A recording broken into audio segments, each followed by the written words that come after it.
কালনা জাগরণী সমিতির এবছরের নিবেদন একই বৃন্তে দুটি কুসুম থিমের উপরে তৈরি করা হয়েছে প্যান্ডেল।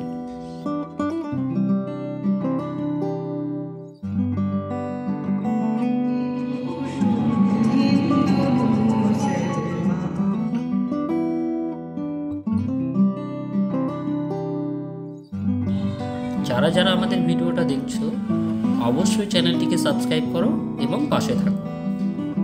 বেল আইকন প্রেস করতে ভুলো না।